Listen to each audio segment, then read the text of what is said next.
Allen Iverson alleged that his financial advisor made decisions that caused him to go broke. T.O. He alleges that his financial advisor also cost him millions of dollars. Mark Brunell, former NFL quarterback, again, financial advisor. Roy Jones, financial advisor. A lot of times in these examples, you have the athlete or you have the artist or you have the person that has the talent, and that's all they want to focus on. If there's an area that you don't know, that you're just naive in, it's easy to be taken advantage of.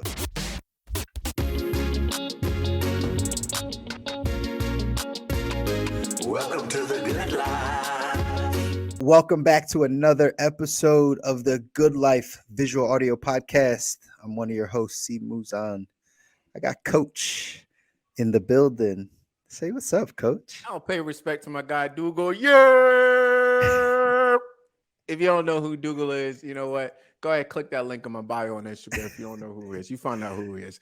Shout out Dougal. Shout out. For real. He's got a huge impact in your business, right? Huge impact. We appreciate everybody that continues to join us and continues to listen and watch. We appreciate all the support here on the Good Life.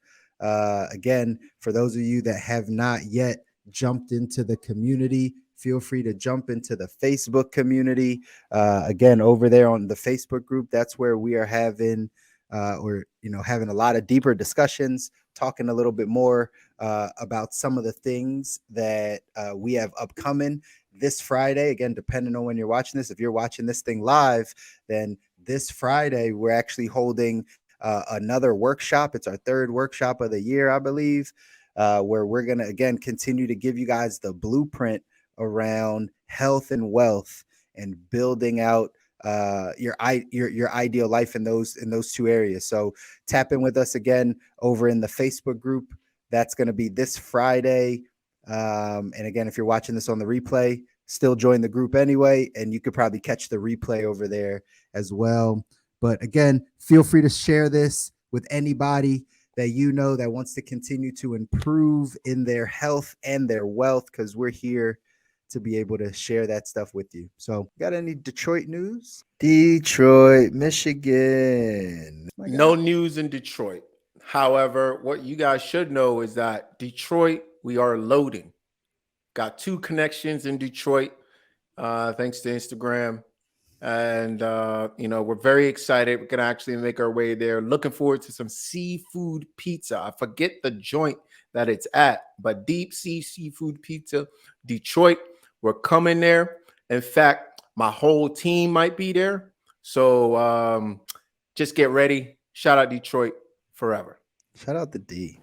I saw Jalen Rose on he was on something. Maybe it was the NBA today or something. I'm not sure what I saw him on, but I was thinking about you, man. I was like, look, there's Uncle Jalen. Uncle Jay. Listen, I don't know what ESPN is doing to Uncle Jalen, but they need to stop. I can see it. I know Uncle Jalen will never speak on it publicly, but I could see something happening, right? They last year Jalen was everywhere at ESPN. This year it seems like they're trying to hold my man back, Such is the system. But if any man can break through it, is that great man from Detroit, Uncle Jalen. We're looking out for you, Uncle Jalen. You're always welcome on this show. That's right. Looking out for Uncle Jalen. But yeah, let's dive in. Today, our 2x2. 2x2. Philadelphia. Hardest city in the U.S. Listen, Jalen is the GOAT. That's what must be my guy Shad put in, but must be from Philly. That's right. Man, that's right. But what's funny is he's talking about Jalen Rose. We're talking about Jalen Hurts right now in our 2x2, right? Where we're diving in saying, and I don't know if you guys heard this, but Jalen Hurts just agreed to a 5-year, $255 million extension with the Eagles. It puts him that extension puts him as the highest paid NFL player in history. That deal made him that through the guaranteed money, I believe. So that's a big deal. Some people are saying he's overpaid, though. Let's get some sports talk in here. Yeah, let me correct this real quick, okay? by guaranteed money, he is not the highest paid player. And this is where things get tricky, because what happens in a lot of these teams, and I'm not a sports reporter, but I'll go ahead and put my sports reporter cap right on. Shout out Uncle Jalen. He taught me a little something, something, something.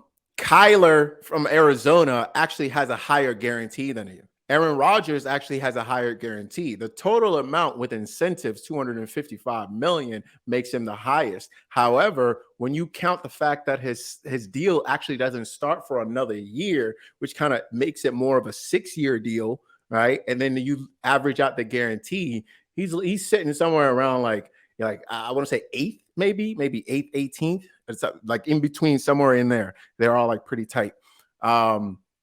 So, this deal makes it very interesting because they being the media likes to like harp on the big numbers, like 255 guaranteed. And if I was an athlete, I don't think I would actually want this number out, because I believe it unnecessarily puts the athlete in a pressure cooker, right? As soon as you get paid, you're expected to deliver regardless of what's around you. I'm not saying you shouldn't be, expectations shouldn't be tied to your contract. Of course, that's what a contract is.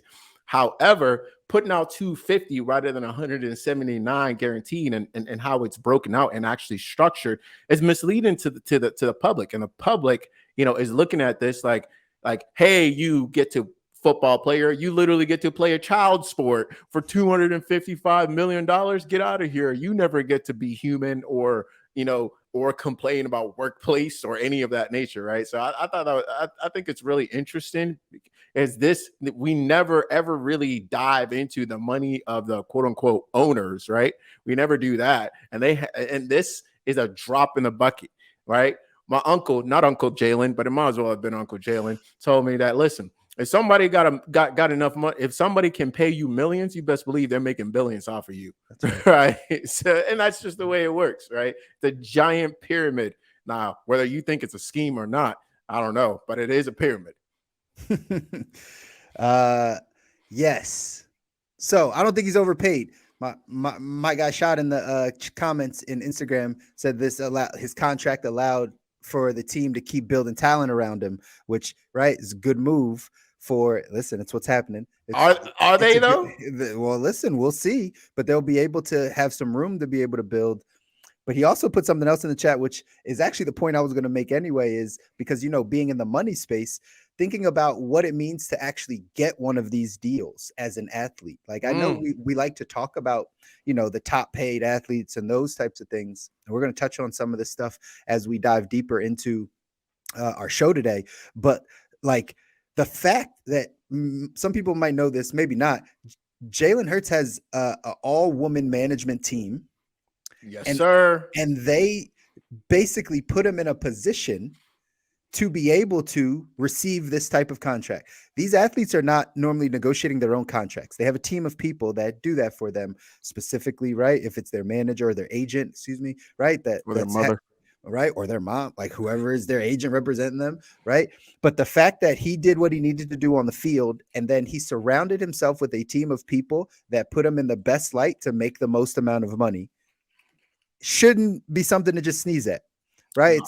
It's a big deal, because we're going to touch on it. There's a lot of people, athletes specifically, that don't know how to build a team, a proper management team around them, a proper team that looks out after their marketing or their PR or their money or those things. And because of that, they don't ever get the max deal. They don't ever get put in that conversation. Their agents aren't negotiating for them. I'm sure there's a bunch of agents out there that are like public defenders, right? Like in the law space, like they have too many players, so they just don't care as much. They just give you kind of the status quo, and then they kind of keep it moving. Shout out to Jalen Hurts' team, though. His team, I believe, put him in a position to be able to make that money. And obviously his talent put him in that position. But building a good team around you is incredibly successful, or is an incredible piece of being successful, especially like in the football arena and things like that. So absolutely. And we always do talk about putting a team of advisors around you, right? And this is a literal example of that, right? And not just in your health, but also in your wealth. And I definitely agree with that, in the sense that his team put him in a great position. I will say, though, however, However, that Mr. Hertz is he has a little bit of the same gene that LeBron does. Like he was when he was born, he was probably around 55, you know. Now he's like around 75. I know he looks really young, but that man's old. That's an old soul right there. All right. So he was mature beyond his years. For him to have the mental fortitude to be benched in the national game and have his backup come in, right? And go in there and win them the game. Then he comes back next year and still is a backup and goes out and plays the way he plays. It's called when the guy that replaced him got hurt, he was called upon, right?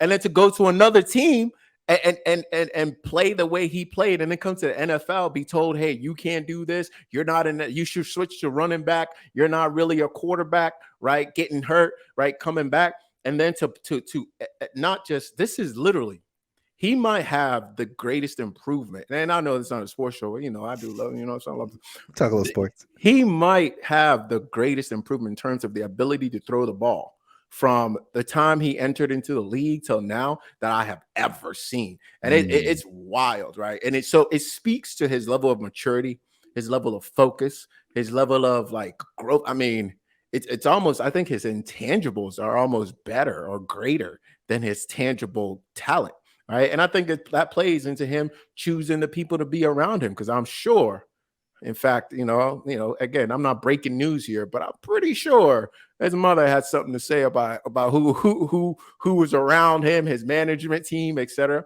And his dad is a coach as well, so this was instilled in him very long time ago. I believe so. And again, it shouldn't be understated. Like surrounding yourself with a proper team is crucial to your success. We talk about it a ton of times here on The Good Life, right? We just happen to be talking about it in the sports sense right now, but like getting good guidance, having people around you that are smarter than you, that have knowledge in certain areas that maybe you don't, and still have your best interest at heart.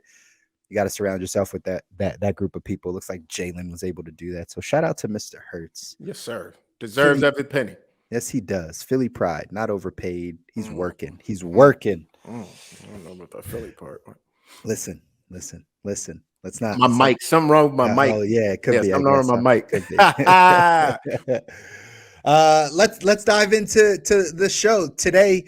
By the way, thanks for everybody that tuned in last week. Had a great guest on, and we got more guests coming up for you this week. Just Coach and myself, we wanted to dive into some hot topics, so you can get our takes on a couple areas around the health and wealth side of things. Also, just some headlines that are out there. Again, part of the good life, I feel like I have to say this, part of the good life is understanding and being aware of what's happening around you.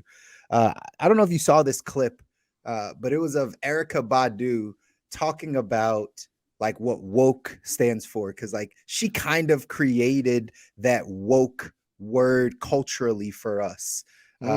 And now it gets used in all different types of contexts. But one of the things she said when she was asked, well, what's your definition of like woke?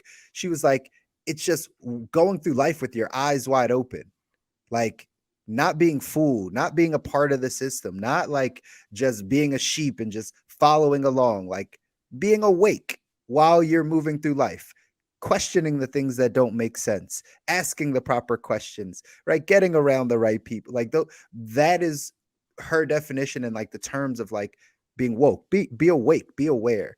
And I feel like that's a common theme for us here on The Good Life is we just want you to be aware of certain things. Yes, we'll give you some tips and some tools and some concepts and some things to think about, but like just being aware of what's happening in our world or what's going on around us, and then what that means and what that leads to and those types of things. I think it's just an incredibly important conversation. And right, Coach and I love to have that here on The Good Life, so we can be a source for saying, hey, maybe you just need to be a little bit more aware of something.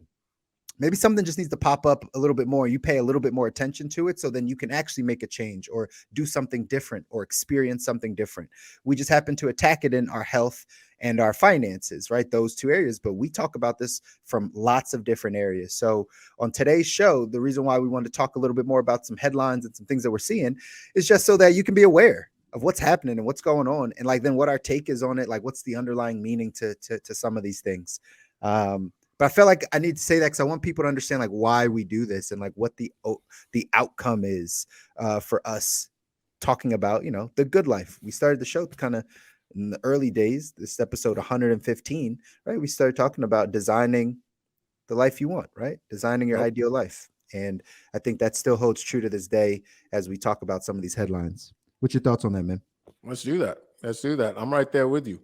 You know, this is definitely not a woke show in the sense of the political sense, Right. but it is in its true sense of bringing awareness, right? And I think, you know, we talk about awareness being the first step, and whether you want to improve your health, whether you want to improve your wealth, awareness is the first step of where it is that we are, where it is we want to go, and how do we get there. So yeah, let's get into it, man. Let's get into it. Look, I kind of want to talk about this a little bit, actually. The 5 athletes, right? So when the Jalen conversation came up, what came up right after that was, you know, athletes always blowing their money. Now, this is a narrative that we've heard quite often. And honestly, you know, though it may be true, I think the perception of it and how it's presented in the media is a little off, because we hardly ever talk about the other side of the equation, which is financial advisors and individuals in positions of power over or in agency positions, really, right? Who were supposed to be stewards of others' money, grossly, grossly leveraging, right, if you will, leveraging their position to essentially steal from these people. So, you know, let's go through the list real quick, man, because I think a lot of people are not aware of this, and then grab some thoughts on this. All right. So five athletes that have been taken advantage of by their financial advisors. Allen Iverson, shout out Philly. Not AI. Yes. Not the beloved. Man, I got an AI story real quick and we'll dive into it. AI, just so you know, was like my semi role model growing up. I'm not that attached, but like I had cornrows because of AI. Like, let's just say that, right? Like I copied a lot of those things. My senior prom, we saw Allen Iverson driving in his Bentley on the highway to the prom. Highlight of the prom. To the prom, yeah. Why was he going to the prom? No, he wasn't. We were going. Oh, we were on our way, and he happened to be on the highway. I'm like, that's a case. No, he wasn't going with anybody, but we saw him while we were driving, and it was the highlight of it, right? Just seeing him. Awesome. I remember like it was yesterday, top down, driving on 76, just right. We all waving and going crazy. That was a big deal. Allen Iverson. Awesome. You know, Bentley too at that age, man. Listen, well, Allen Iverson, AI, alleged that his financial advisor made decisions that caused him to go broke.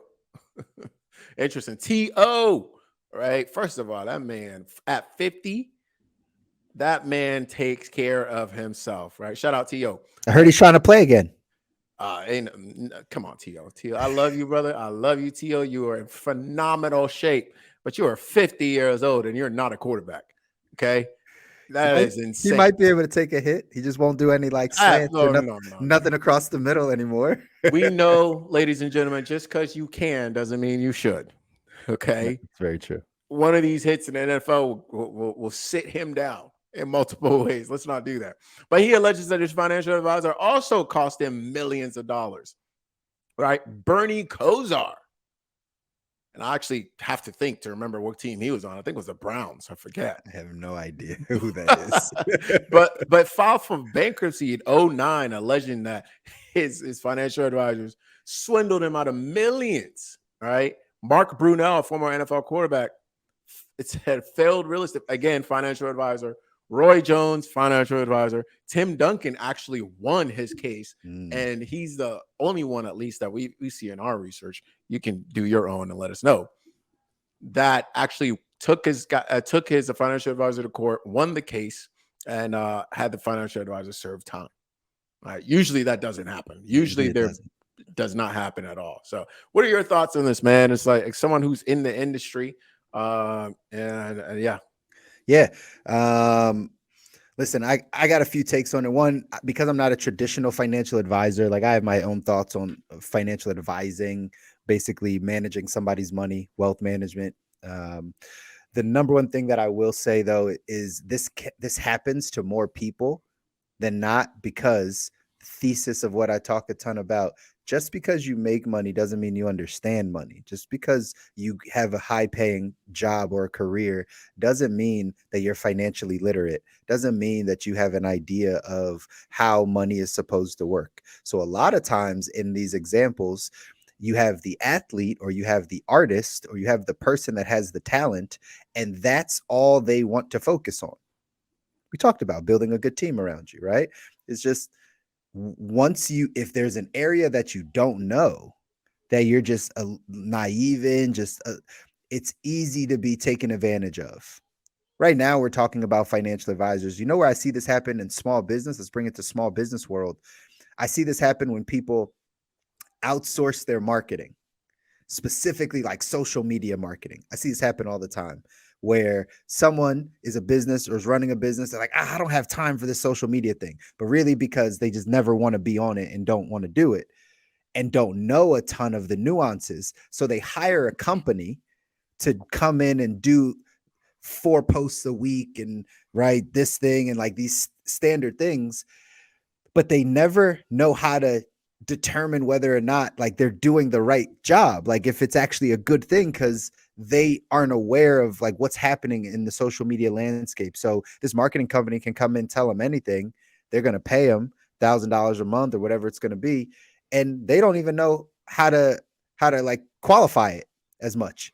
Same thing with money, right? If your advisor, if you're bringing in a bunch of money, more than you've ever seen in your life potentially, and you get introduced, because typically that's how it works, you get introduced to your financial advisor through an agent, through someone on your team, something along those lines.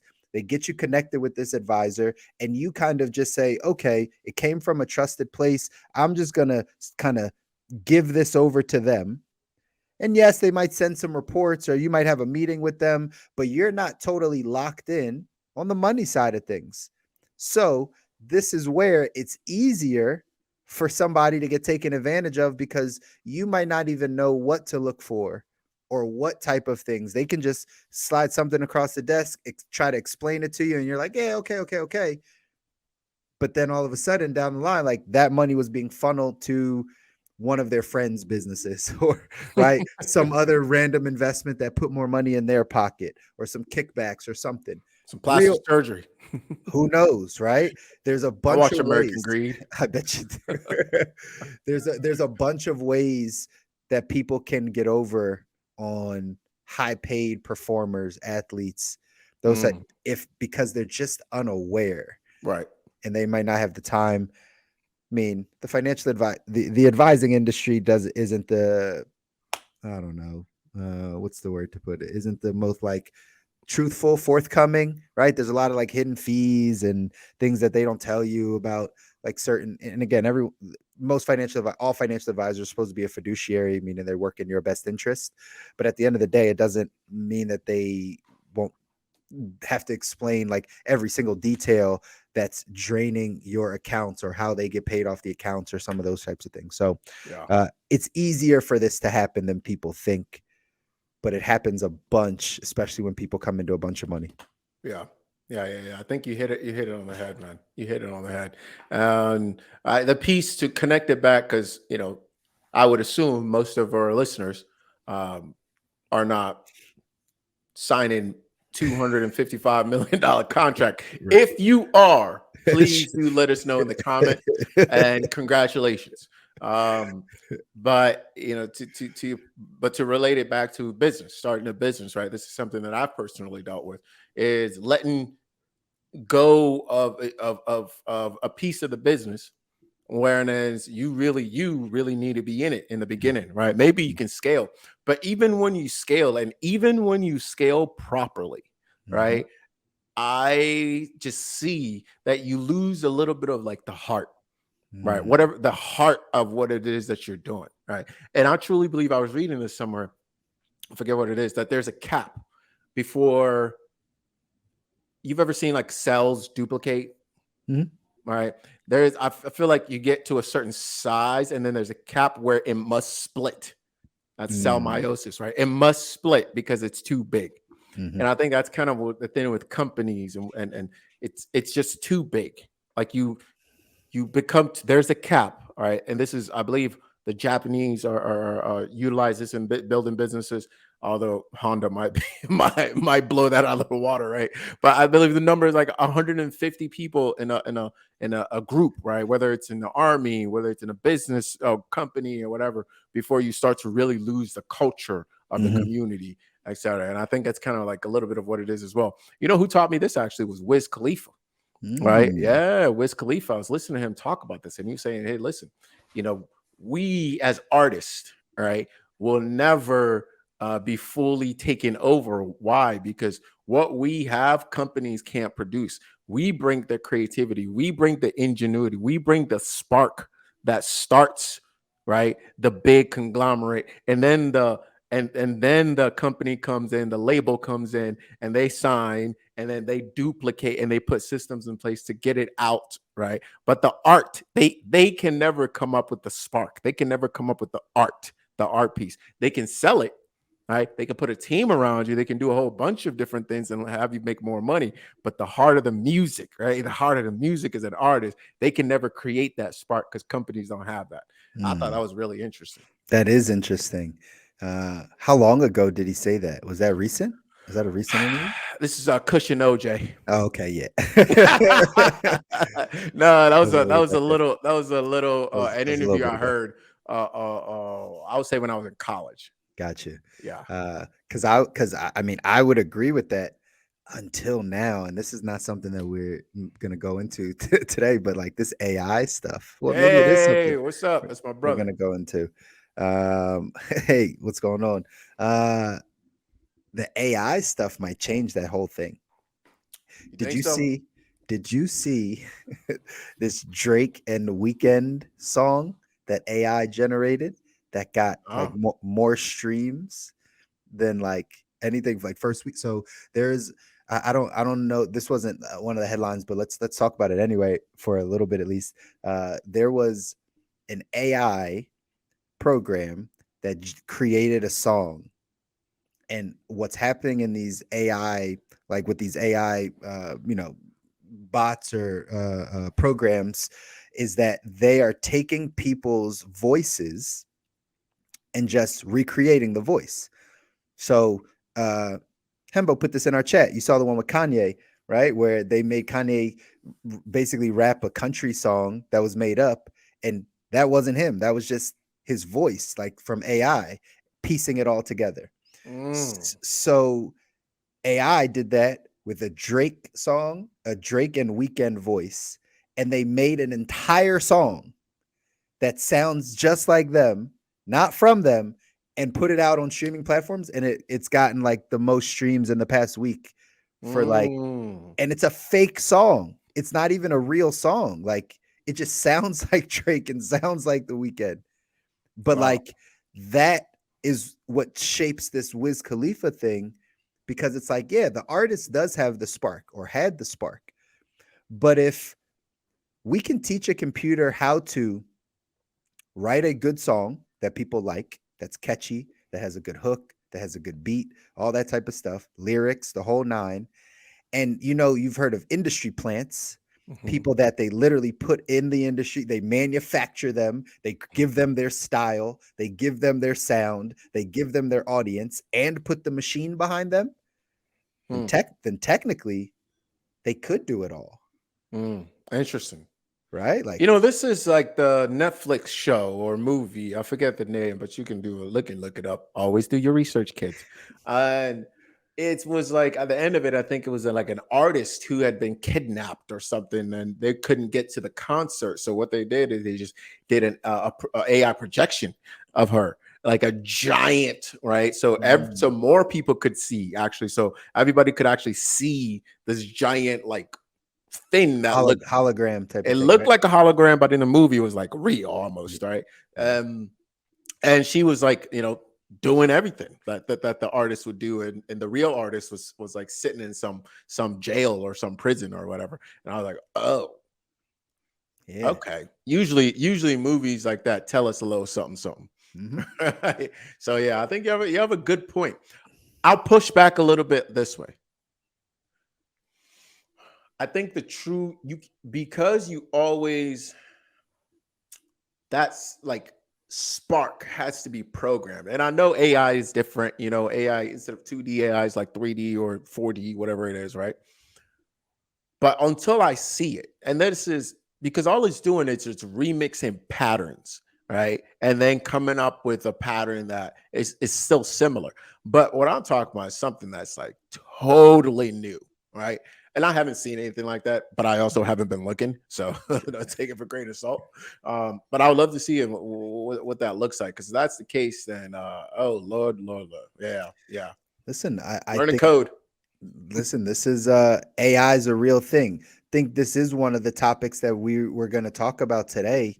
Um, that uh, Elon Musk, Asked for the Federal Reserve of AI technology during an interview on Fox News on Tucker Carlson tonight.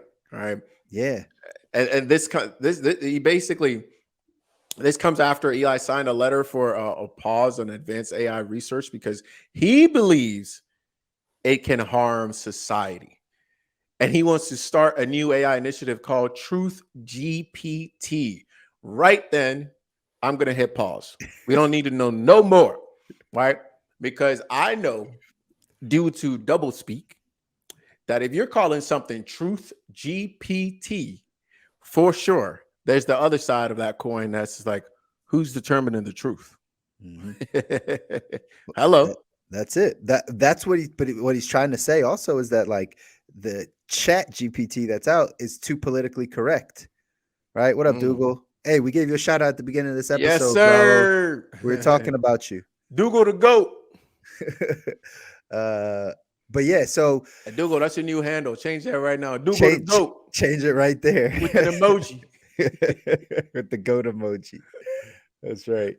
Um, but Chat GPT, he's saying, is already being politically correct and censoring the information that you're receiving back. So he's trying to create something on the other side that's like relatively open source, right? This is you can get the information. I, again, don't know how they would censor it, but or make sure it's truthful. But either way, he'll figure that out. Bigger thing here, I really think, is just Elon's idea that AI is a real can be a real detriment to our society. It could be First of a all, real thank you, detriment. Mr. Mosk. Right? Thank you, sir. Can you sit down? Sit down, okay? Listen, open source has been a thing for how long? Why didn't you put something together way before this, right? I think he It, said he did. I think he said he tried to do did something like he? this. Yeah, I think that's Well, what he we need to said. get him on this show because I need to look him in his eyes and ask him this question. Okay. So, Elon. Hembo, let's make sure we get what's his name? Elon Musk. Let's get Elon Elon. Musk. Let's get Mr. Musk on the show. All right.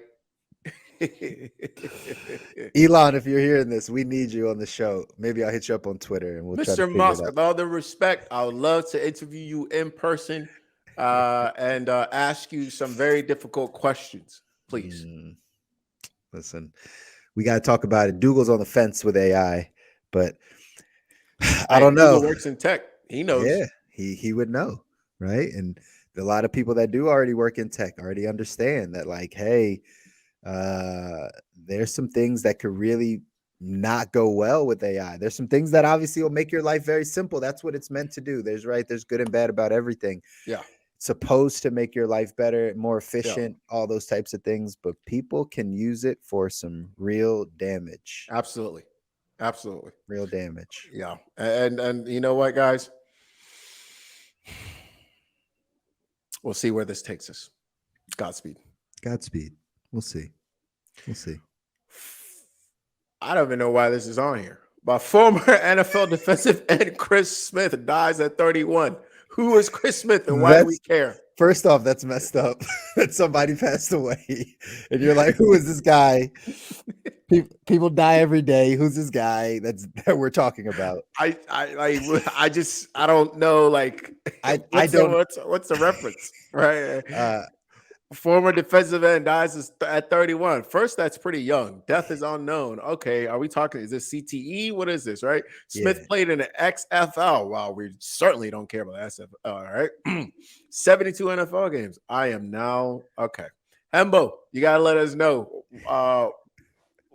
What is Chris Smith doing on this list? Like I said, like he passed away. So first off, right, like God, Rest in peace. yeah, God rest the dead, right? Like at the end of the day, man lost his life. We don't know why. We don't know why. We don't know if it was CTE. We don't even know if we don't know anything about the guy in all honesty. But shout out to him and his family, I guess, that's grieving and mourning. The Smith family. All Yeah, love and condolences to the Smith yeah. family. But yeah, next topic. Let's move on. I try to tell you, man. Listen, this is a much better story, man. You need to move to Oregon. Why? Oregon driver, and here's the story. An Oregon driver, right, hit jackpot.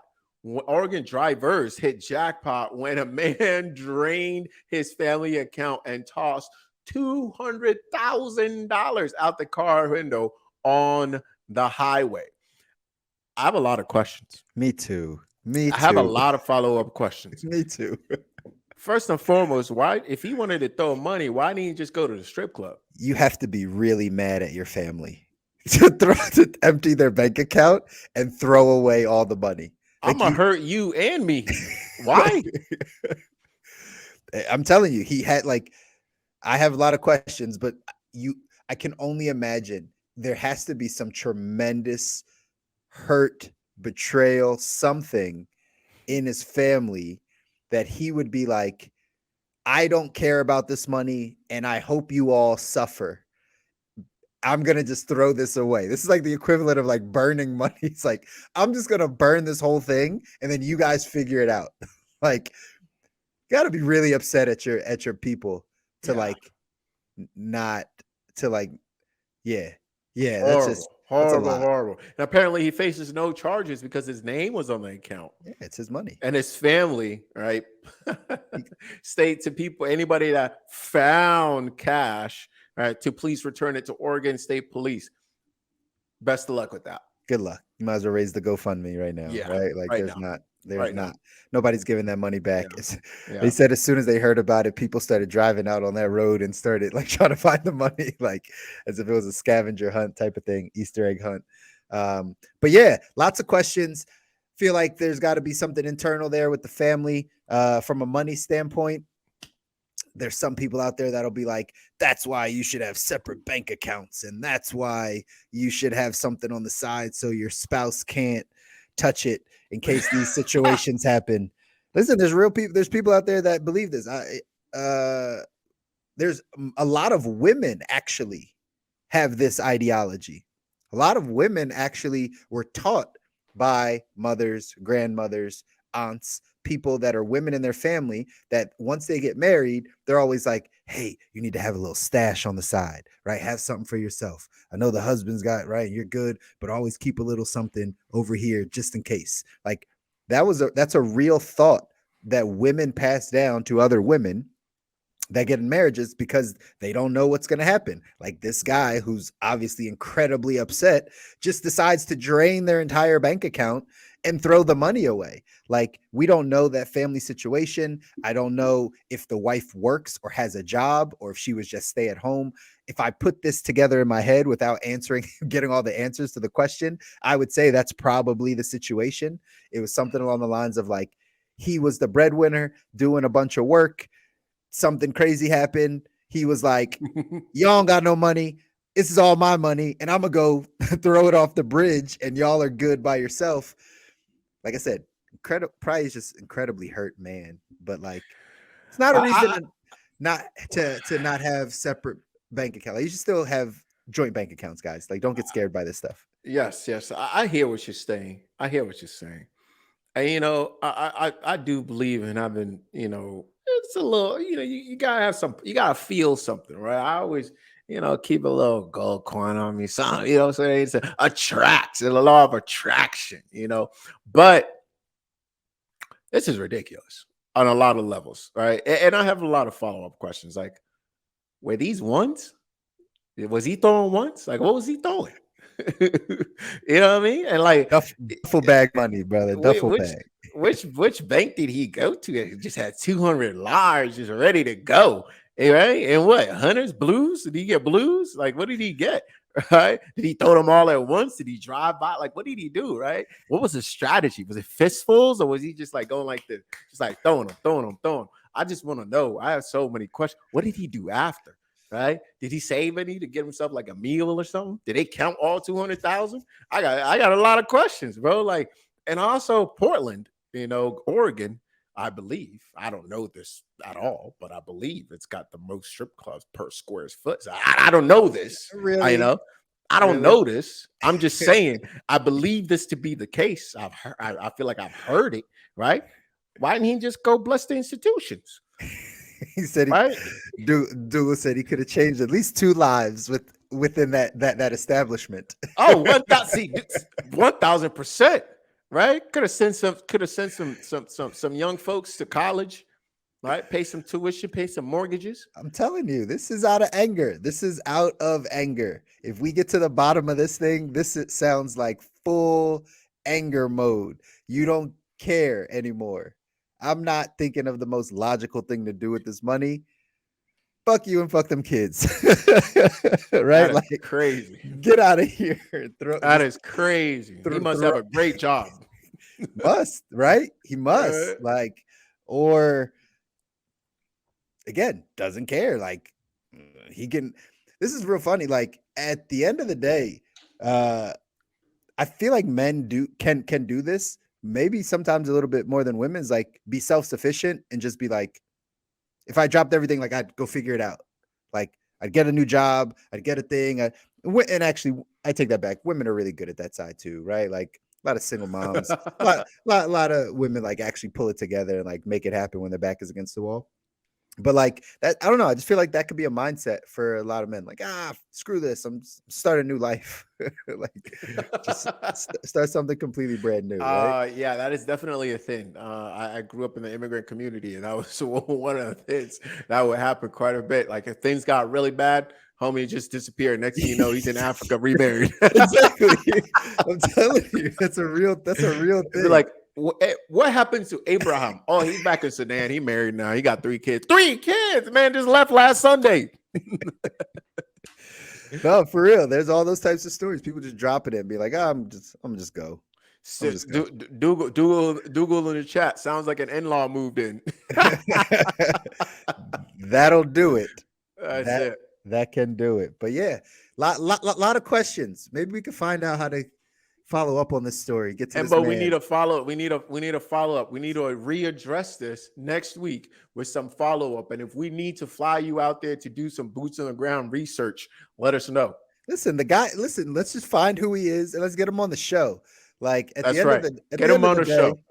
This guy's not in trouble. Like he's not arrested. It was his money. He chose to throw it out. So like somebody needs to interview this man, like to find out like what's going on. Yeah, what happened? What's the story?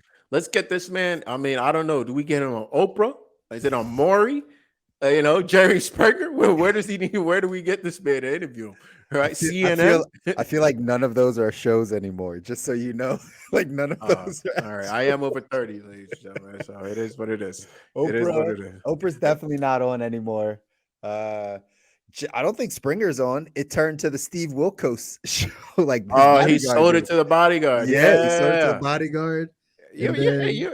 That's a great story, man. Of how this man just like put filth on television and made a whole lot of money. That's a great story. That is. I wonder who the real, like, maybe Jerry Springer was a mastermind behind that, but like, I wonder who like really was like, no, this is gonna be a great idea. Like, clearly it was the bodyguard. I mean, he's got the show, right? So yeah. I guess it was. That's funny. It's good stuff. We got another one. Nah, not one worth talking about. We're talking about, so apparently there's like water recipes. I don't know what this is all about, but yeah, all right, guys, I'll hit you with this. All right, Watertok. Okay, we're going too far, ladies and gentlemen. We're going too far. All right, is a community of hydration enthusiasts sharing their water recipes, right? With tons of packets, and they're creating optimal water drinking experiences. The trend is pushing people to quote unquote stay hydrated by creating different ways of drinking over 100 ounces of water a day. Now, I didn't know you had to go ahead and do all of this work just to drink water, but apparently you do. A common concern with this trend is that those dealing with disorders, eating disorders, may lean too drastically into the trend. But I want to hear your thoughts on this because this is something that really, really gets me, man. And as you know, I'm one that I really believe in the power of fasting. I think when used correctly, there's multiple different forms of fasting. I'm not just talking about intermittent fasting, multiple different forms, right? At least 9 that I could introduce folks to. And they are different. I always talk about them as being different golf clubs. They serve different purposes for different circumstances and different situations and different distances, right? However, when I talk about fasting or post on fasting, and this is a serious, topic, folks start to bring up like eating disorders, etc. Now, I acknowledge, recognize that that is thin. It's nothing that I have any experience in. So, or whether it's experience, education, etc., to any extent where I feel comfortable enough speaking on it. So I don't speak on it. However, whenever something like this is brought up, and I'm not talking about this whole Watertok situation, but when something in health is brought up, and then the response is like, well, what about the people that have an eating disorder? Well, if that's the case, then we pretty much can't talk about anything, right? Because somebody has something that is going to be worse, right? So is counting calories better for somebody with an eating disorder? They're going to lean into that, right? Is eating rocks, right? So I just ran into a story about a lady who eats 100 rocks a day. Well, yes, bro. I have a lot of questions about that one. Yes. Does she grind them up? Does she like cut them? Does she just? What are her teeth made out of? My teeth started hurting, so I couldn't read anymore. Right? I couldn't read anymore, and I just got out of that. But to me, it's like it's. I think it's a little. I think we should take care of those individuals, of course, right? I'm not saying we just like, throw anybody away, but the mindset there and the argument there is, to me, is so bizarre. Like, there's no end to that argument. There's no end to that argument. If there's just no, it makes no sense to me. But help me understand this, and also not even help me understand this. Give me your thoughts on this. Yeah, because I was gonna say I don't understand it. Specifically this Watertok thing. I never saw this trend. I don't know what's happening out there with it. But if the essence of it is for it to be able to help people drink more water, I guess that's a good thing. The way people are doing it and setting it up, though, I don't think it's helpful. From what I heard, they're adding a bunch of stuff to it, and right, sugars and mixtures and all types of stuff to be able to drink it. I think the initiative and things like this are going to be things that catch on. Something you talk about a lot could be is community, right? Especially in our health. So when these types of things pop up, it's really because people want a community of people being healthy, right? That's Right. actually what they want. They want like community around, oh, I've always been wanting to drink more water, and now there's cool people that are doing this, so I want to join it with them because now I'm a part of that community and it benefits me health wise. Yeah. Yeah. So, Yeah. Spot on. from that point, I think that's a good thing. But we got to just be careful of like what we are doing. You know what I mean? Like, is this really helpful? You talk about water a bunch as far as like drinking bad water, right? It's better to not drink any water. You know what I mean? Like, instead of going that direction. So these types of conversations, again, I think need to be led and run by some type of health professional, so that it gets the most benefit out of it. But to then your point of like getting pushback from other communities, right? From the eating disorder community or whatever the case is, I feel like that's just our society. That's just our society trying to say like, what about us? Well, what about, like, everywhere you go, like somebody's always like, what about us? What about this group of person? What about this group of person? And obviously there's not one size fits all for anything. So just people have to use discernment. Like, there's no need to give pushback of like, I can't do this challenge because like, right, I'm borderline anorexic or whatever. It's like, okay, well then don't participate in the challenge and take care of the anorexia. That's all. Mm, Like, you don't have to push back on people that are doing it. Like, it right. is what it is. But that's just our society, man. People just want to say, like, what about us? Good old Mhm. Michael Jackson. What about us? That's really it. I think you hit it spot on, man. I got nothing to add. God bless you. And yeah, that's it for me, bro. That's it. Well, With good. with that said, all right, we got a little something coming up. We need to go ahead and let the folks know about. Yes, sirree. So again, depending on when you're watching this, if you're watching this live right now, Instagram, YouTube, Facebook, LinkedIn. LinkedIn, man, how could I forget you, LinkedIn? Oh I love man. you. LinkedIn, you're my, come on, we're like this, LinkedIn. We go way back, like four flats on a Cadillac, baby. Come on. Hey, man's Uh, over 30. Listen, we do what we do around here. That's Anyways, right. we got a workshop coming up in a couple days. Today's Wednesday. Again, you're watching this live. Our workshop's coming up this Friday, April 21st, where you can jump in our Zoom, where you can interact with us one-on-one inside of the Zoom. But you could also, we're streaming it live in our Facebook group, the Good Life Facebook group. So again, if you have not joined the group, the banner's down there. Feel free to join the Facebook group, or check out any of our socials where we'll give you the ability to sign up for the Eventbrite. It'll give you the Zoom link so you can jump in the Zoom with us if you want to engage and have some one-on-one time as we go through it. But this workshop that we're doing is now the third workshop. The reason why we started these workshops is so that you guys could get individual kind of access to this information that Kabi and I have from a health and wealth perspective. Everyone's financial life is different. Everyone's health life is a bit different. So sometimes we need someone to just come alongside of us and give us the specifics of, like, what should I be doing? Or how should I be thinking about this? And so that's why we started doing these workshops, really breaking down the blueprint, the fundamentals, right? The kind of 101 levels to a lot of things, and then building on top of that properly. So we got another one coming up. Coach, you already know what you're going into on that one? Yeah, so we're gonna cover the fundamentals. I think it's really important in four step. Speaking about the four core things that we need to manipulate health wise, and then 7 steps as to how to do it.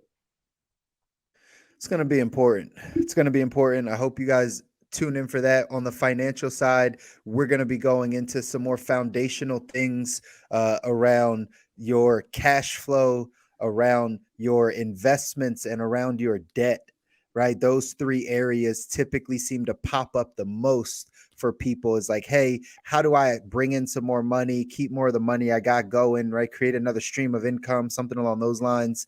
What is an investment that I should be investing in? What should I be looking at as far as how to continue to grow my money? And then also, how do I handle this debt, this credit card debt that's looming, this my mortgage, all those types of things? When we can get some foundational things put in place from a financial standpoint, it gives you the ability to build on it. Same thing in the health side of things. So that's what we want to do. It's coming up this Friday, April 21st. If you're watching this on the replay, feel free to go into our Facebook group.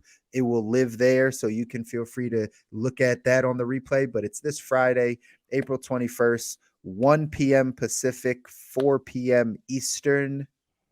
That's right. That's right. We're making it happen. I was making sure that time was right. I was thinking, like, Yeah. was it 1 Eastern? No, it's 1 Pacific, which is 4 p.m. Eastern. Yep. And yeah, we're here to give you guys the information that you need. Invite some friends. It's a free event. Again, it's not often that you're picking up this information complimentary, like for free. Normally people are putting some type of charge on it or some type of price tag. And maybe we've thought about that because it might weed out some of the people that aren't serious. But we just want all of you to get this information. And then from there, we can figure out where to take it with you. But for this Exactly. one, it's complimentary. Yep. And if you have questions, like C Muzan mentioned, you can go ahead and definitely on live, right? Put it out.